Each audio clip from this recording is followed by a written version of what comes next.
പ്രശ്നശാസ്ത്രം sir, ഈ പറയുന്ന ജാതകത്തിൽ വിശ്വസിക്കുന്നവരും ജാതകം എഴുതാത്തവരും, ഇപ്പോൾ നമ്മൾ നോർത്തിലേക്ക് പോയി കഴിഞ്ഞാൽ ഈ ടൈം ഓഫ് ബർത്ത് വളരെ കുറവായിരിക്കും. സോ അപ്പോൾ ഇവരെല്ലാവരും പോകുന്നത് ജ്യോതിഷൻ്റെ അടുത്ത് പ്രശ്നമാർഗയാണ്. പക്ഷെ അത് കേരളത്തിനകത്താണ് വളരെ പോപ്പുലറായിട്ട് പ്രശ്നശാസ്ത്രം വളരെ മുൻപന്തിൽ നിൽക്കുന്നത്. പക്ഷേ ഇവിടെ ഈ നിമിത്തശാസ്ത്രത്തിലൂടെയും പ്രശ്നശാസ്ത്രത്തിലൂടെയും ഒരു സംഭവത്തിലേക്ക് എത്തിപ്പെടുമ്പോൾ ഒരു ചില ജാതകങ്ങളിൽ, ഇപ്പം ഫോർ എക്സാമ്പിൾ നമ്മുടെ കൗടി എങ്ങനെ എറിയുന്നു, അതെങ്ങനെ തിരിച്ചെടുക്കുന്നു, അതിൽ നിന്ന് കണക്കൂട്ടുകൾ എങ്ങനെ ആവുന്നു എന്നുള്ളത് ഒരു സത്യം തന്നെയല്ലേ? അത് ഓരോ ജ്യോതിഷൻ്റെയും കൈഭാഗ്യം എന്ന് വേണമല്ലോ പറയാൻ. അപ്പോൾ ഈ പ്രശ്നശാസ്ത്രത്തിന് എന്തുമാത്രം പ്രാധാന്യമുണ്ട്? അതിൽ എത്രയാ കവടിയെന്ന് അറിയാവോ? അറിയില്ല. 12 ഗുണം 9 108 കവടിയാണ്. ഈ 108ൻ്റെ പ്രത്യേകത ഏതാ? അല്ല, 108 എന്ന് ഞാൻ സാറിനോട് പറയാതിരുന്നത്, സാധാരണ 108 എന്ന് എല്ലാവർക്കും അറിയാം. പക്ഷേ ചില സ്ഥലങ്ങളിൽ 2 അഡീഷണലി വയ്ക്കാറുണ്ട്. നമ്മളിപ്പോൾ വെസ്റ്റ് ബംഗാളിലൊക്കെ പോകുന്ന സമയങ്ങളിൽ 2 അഡീഷണലി വയ്ക്കാറുണ്ട്. അപ്പോൾ അതിന് അവർ വേറെ സങ്കല്പമാണ് പറയുന്നത്. അപ്പോൾ നമ്മുടെ ഈ ഇവിടുത്തെ ഗുളികനില്ലേ, നമ്മുടെ വില്ലൻ, പക്ഷെ നോർത്തിൽ പോകുന്ന സമയത്ത് അത് വേറെ സംഭവമാണ്. അതായത് അവരവിടെ എന്താ പറയുക, പ്രേതാവാഹനം, അതിൽ വേറെ സബ്ജക്റ്റിലേക്ക് നമുക്ക് വരാം. അപ്പോൾ അതുകൊണ്ടാണ് സാറിൻ്റെ വായിൽ നിന്ന് കറക്റ്റ് ഫിഗർ അറിയാൻ വേണ്ടിയാണ് ഞാനത് പറഞ്ഞത്. 12 ഗുണം 9 108 എണ്ണമാണ് വയ്ക്കുന്നത്. എൻ്റെ ഗുരു പറഞ്ഞു തന്നത് 108 കവടി. അതുകൊണ്ട് പറഞ്ഞിട്ട് നമ്മൾ കവടി പോയിട്ട് ഇപ്പോൾ മരുന്ന് കടയിൽ കിട്ടും, അതല്ല, ഗുരു ഇത് ചെയ്തിട്ട് ഗുരു അതിൽ അനുഗ്രഹിച്ചിട്ട് നമുക്ക് തരണം. ശരി, അതാണ് കറക്റ്റ്. പക്ഷേ ഞാൻ മിക്ക കാര്യങ്ങളിലും ചിലരുടെ അടുത്ത് അവരുടെ അടുത്ത് തന്നെ കടലെടുത്ത് വയ്ക്കാൻ പറയാറ്. ഞാൻ കവടി അപൂർവം എടുക്കുള്ളൂ. ഒന്ന് എന്ന് പറഞ്ഞാൽ കവടി എടുത്ത് വയ്ക്കുമ്പോൾ നമ്മൾ ദക്ഷിണ വാങ്ങിക്കണം. ശരി, ദക്ഷിണ എന്ന് പറയുമ്പോൾ കാർമികമാണ്. ശരിയാ, എന്തൊക്കെ പറഞ്ഞാലും നമ്മൾ കാർമികമാണ്. അപ്പോൾ കഴിയുന്നതും അവരുടെ അടുത്ത് അവർ എത്ര എണ്ണ എടുത്തു വെച്ചോ അതിൻ്റെ സമയം അറിയിക്കാൻ പറയും. എണ്ണ അറിയിക്കാം, അതിൻ്റെ ഫോട്ടോ അയക്കാനാണ് ഞാൻ പറയാറ്. ഒരു പിടി കടല എടുത്ത് വയ്ക്കാൻ പറയും. എണ്ണ കടലയ്ക്ക് ആ ഒരു എനർജി ഇതുണ്ട് കടലയ്ക്ക്. ഓക്കെ.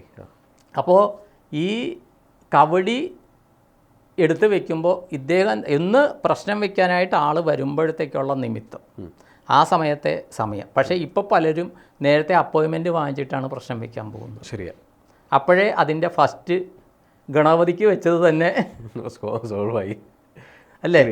ശരിക്ക് അങ്ങനെയല്ല, അവിചാരിതമായിട്ട് വേണം വരാനായിട്ട്, ഇത് നോക്കാനായിട്ട്. അപ്പോൾ അങ്ങനെ ഇത് ഏത് സമയത്താണ്, അല്ലെങ്കിൽ ഞാൻ പ്രശ്നം വയ്ക്കാൻ വരട്ടെ എന്ന് അദ്ദേഹം ചോദിക്കുന്ന സമയം, ആ സമയത്ത് ഈ ദൈവജ്ഞൻ എന്താണ് ചെയ്തുകൊണ്ടിരുന്നത്, അതോടൊപ്പം അവരോടും ചോദിക്കും നിങ്ങളിപ്പോൾ എന്താണ് ചെയ്യുന്നത്. ഇതിൽ നിമിത്തത്തിൽ ഇപ്പോൾ നമ്മൾ സംസാരിക്കുമ്പോൾ ജ്യോതിഷപരമായിട്ട് സംസാരിക്കുന്ന സമയത്ത് ഒരാളോട് ഇത് ചെയ്യുമ്പോൾ ഇന്നത്തെ കാലത്തൊരു ഫോൺ വന്നു കഴിഞ്ഞാൽ പോലും അതും ഒരു നിമിത്തമാണ്. സാധാരണ ഞാൻ ചോദിക്കും എന്താണ് ആര് വിളിച്ചെന്ന് പറയണ്ട, എന്ത് സബ്ജക്റ്റാണ് സംസാരിച്ചതെന്ന് ചോദിക്കും.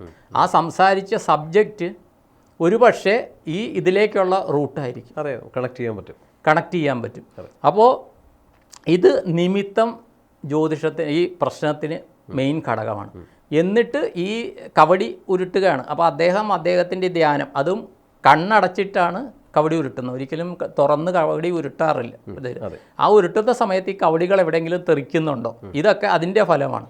അതിൽ പിന്നെ അതിൽ നിന്നൊരു പിടി വാരിയെടുക്കുകയാണ് അദ്ദേഹത്തിൻ്റെ ഉപാസനാ മന്ത്രങ്ങൾ വെച്ചിട്ട് വാരിയെടുത്തിട്ട് നേരെ മൂക്കിൻ്റെ അടുത്ത് കൊണ്ടുപോകും. നല്ല ഇതായിട്ടുള്ള ഒരു മൂക്കിൻ്റെ അടുത്ത് ഇങ്ങനെ കൊണ്ടുപോയി കവടി എന്ന് പറഞ്ഞാൽ ഉച്ഛ്വാസവായു എങ്ങനെ കൂടിയാണെന്ന് നോക്കും.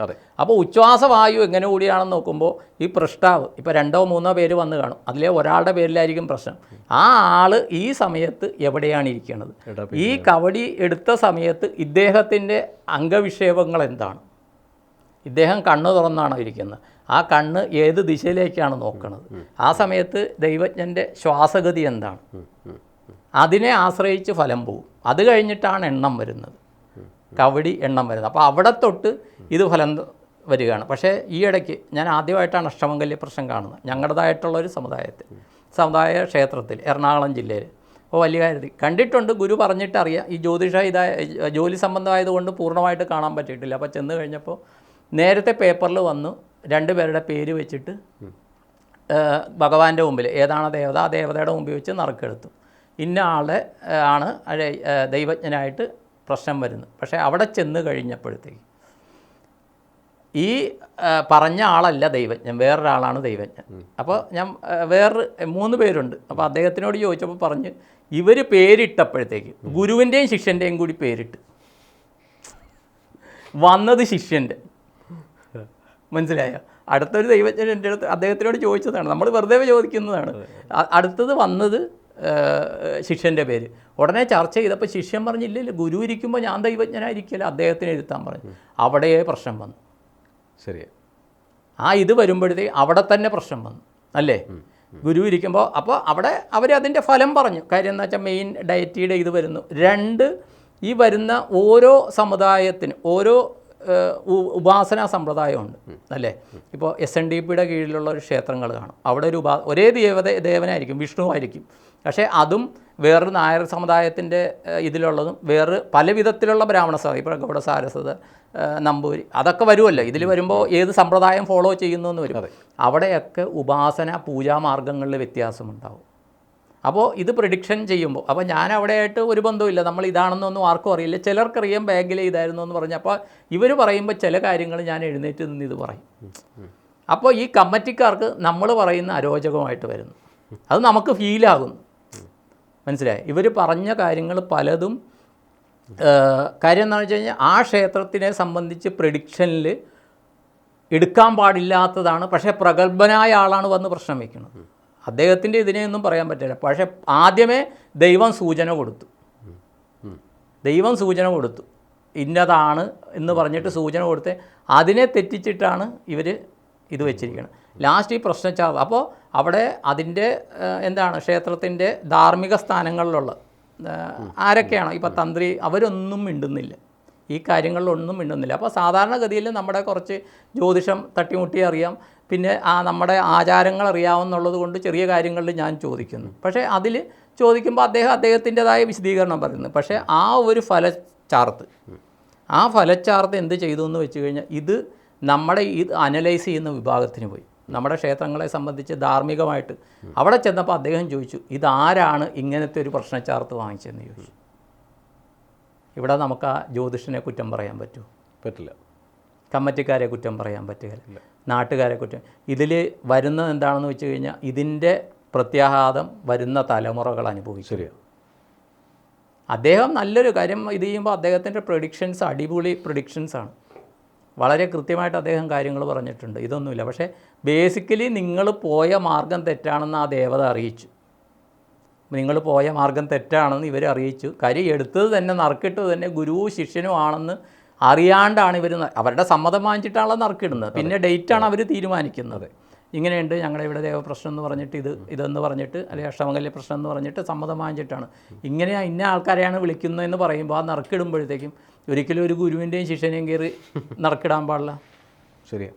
അതുപോലെ വേറൊരു കാര്യം, ഒരു ശിഷ്യനെ ഇത് ജ്യോതിഷ സംബന്ധമാണെങ്കിലും പരമ്പരകളായിട്ട് എടുക്കുമ്പോഴത്തേക്കും ഷഷ്ടാഷ്ടകം 3, 5, 7 എന്നുള്ള ആ ശിഷ്യന്മാരെയോ ഇതായിട്ട് എടുക്കാൻ പാടില്ല. ഇപ്പോൾ ഷഷ്ടാഷ്ടകത്തിലുള്ള ഒരു ദൈവജ്ഞൻ, മെയിൻ ദൈവജ്ഞൻ ഒരു നക്ഷത്രവും തർക്കിക്കാനിരിക്കുന്ന ആൾ ഷഷ്ടാഷ്ടകത്തിലുള്ള ആളുമാണെങ്കിൽ തർക്കം തന്നെ നീണ്ടുപോകും, അവിടെ ഒരു കൺക്ലൂഷൻ വരികയില്ല. ശരിയാണ്. ഇതൊക്കെ ഇതിൻ്റെ ബേസിക് കാര്യങ്ങളാണ്. ഈ ബേസിക് കാര്യങ്ങൾ എന്താണെന്ന് വെച്ച് കഴിഞ്ഞാൽ ഗുരുക്കന്മാർ പറഞ്ഞു കൊടുത്ത് കാണും, പക്ഷേ അതിൻ്റേതായ ഗൗരവത്തിലെടുത്ത് കാണുകയില്ല. ജ്യോതിഷത്തിലൊരു ചെറിയ കാര്യം പോലും അത് അവിഭാജ്യ ഘടകമാണ്. ഒരു പ്രിഡിക്ഷൻ്റെ സമയത്ത് ഒരു വീഴുന്ന ഇലയായിരിക്കും, ആ ഇലയുടെ മർമ്മരം പോലും നിമിത്തമായിട്ടെടുത്തിട്ട് കാൽക്കുലേഷനിൽ ഉൾപ്പെടുത്തണമെന്നാണ്. അത് ഇന്നത്തെ കാലത്ത് എത്ര പേര് ചെയ്യുന്നുണ്ട്? അല്ലെങ്കിൽ ഒരു ഫോൺ ബെല്ല് റിങ് അടിക്കുമ്പോൾ ആ റിങ് ടോൺ എന്താണ്, അതൊക്കെ ഇന്നത്തെ കാലത്ത് ഇതിനെ സ്വാധീനിക്കുകയാണ്. അല്ലെങ്കിൽ ഒരു ബസ്സിൻ്റെ ഹോൺ ഇല്ലേ, അങ്ങേക്ക് തോന്നിയിട്ടില്ലേ? ഉറപ്പല്ലേ. പക്ഷേ ഇതൊക്കെ അത് ബസ്സിൻ്റെ ഹോണല്ലേ എന്ന് പറഞ്ഞ് അവഗണിക്കുകയാണ്. നല്ലൊരു ജ്യോതിഷൻ എന്ന് പറയുന്നത് ശബ്ദതരംഗങ്ങളെല്ലാം ഒബ്സർവ് ചെയ്തിട്ട് ഈവൻ പല്ലി ചലച്ചാൽ പോലും ഒബ്സർവ് ചെയ്ത് ഏത് ദിക്കിൽ നിന്നാണെന്ന് നോക്കി ആ നിമിത്ത ശാസ്ത്രത്തിന് സ്വാഭാവികമായിട്ട് പ്രശ്നശാസ്ത്രത്തിൽ കണക്ട് ചെയ്ത് അതിനുള്ള മറുപടി കൊടുക്കണം. ഇതിൽ ഏറ്റവും രസം വന്നത് ആ ക്ഷേത്രത്തിനെ സംബന്ധിച്ചിടത്തോളം ദുഃഖകരമായൊരു കാര്യം, ഞങ്ങളുടെ ക്ഷേത്രത്തിൽ ഏകാദശിക്ക് നേദ്യയില്ല. ഏകാദശിക്ക് പാലും പഴവുമാണ് ദേവനെ നേദിക്കുന്നത്. ആ ക്ഷേത്രക്കാർ ചെയ്തത് ഇനി അടുത്ത പ്രശ്നത്തിലേ ഇത് വരുള്ളൂ. ആനപ്പന്തലിലിരുത്തിയിട്ട് ചോറും ഇതും കസേരയിൽ വിളമ്പി. ഭഗവാന് നേദിക്കാത്ത ഒരു കാര്യം ഒരിക്കലും ക്ഷേത്ര സങ്കേതത്തിൽ കൊടുക്കാൻ പാടില്ല. പാടില്ല. നമുക്ക് ഐസ്ക്രീം കൊണ്ടുപോയിട്ട് ക്ഷേത്ര സങ്കേതത്തിൽ കൊടുക്കാൻ പറ്റുകയില്ല. മനസ്സിലായോ? അങ്ങനത്തെ കുറേ ചിട്ടകളുണ്ട്. അപ്പോൾ ഇത് വരുന്നത് ഇനി അടുത്ത അഷ്ടമംഗല്യ പ്രശ്നത്തിലായിരിക്കും, ഇന്ന പ്രശ്നം. അപ്പോൾ അവിടെയുള്ള ചിലർ പറയുന്നുണ്ട് ഇവർ ഏകാദശിയായിട്ട് എങ്ങനെ ഇവർ ഓക്കെ അവർക്ക് ചോറിയും കറിയും വിളമ്പണം, അത് പുറത്ത് വിളമ്പുക, ശരിയാ, ഹാളിലെ മറ്റേ വിളമ്പുക. ആനപ്പന്തലിൽ തന്നെ കസേര ഇട്ടിട്ട് ചോറും കറിയും വിളമ്പി മിണ്ടാൻ പറ്റുകയില്ല നമുക്ക്. അപ്പോൾ ഞാൻ ഏകാദശി ആയതുകൊണ്ട് ഞാൻ അതിൻ്റേതായ പഴം എടുത്തുകൊണ്ട് പോയി, ഏകാദശി വ്രതം എടുക്കുന്നതുകൊണ്ട് അതനുസരിച്ച് പോയിരുന്നു. അതെ, അങ്ങനത്തെ ചില കാര്യങ്ങൾ അറിഞ്ഞോ അറിയാം. ചിലത് വഴിപാട് തീർക്കലാണ്. ഇപ്പോൾ പ്രശ്നം തീർക്കുകയാണെങ്കിലും എല്ലാം വഴിപാട്, ചിലർക്ക് വഴിപാട് തീർക്കുന്ന ഈ ചിലയിടത്ത് പോയിട്ട് കാറിൽ നമ്മൾ പെട്ടെന്ന് പോയിട്ട് പെട്രോൾ അടിച്ചിട്ട് മറ്റേ എയർ ചെക്ക് ചെയ്തിട്ട് കാറ്റുണ്ടോയെന്നൊന്ന് നോക്കുമെന്ന് പറയില്ലേ, അതുപോലെ വഴിപാടാണ് പല കാര്യങ്ങളും. അതിൻ്റെതായ പ്രശ്നങ്ങൾ കുടുംബ സംബന്ധമാണെങ്കിലും ക്ഷേത്ര സംബന്ധമാണെങ്കിലും ആ സമൂഹത്തിനെയും ബാധിക്കുന്നുണ്ട്.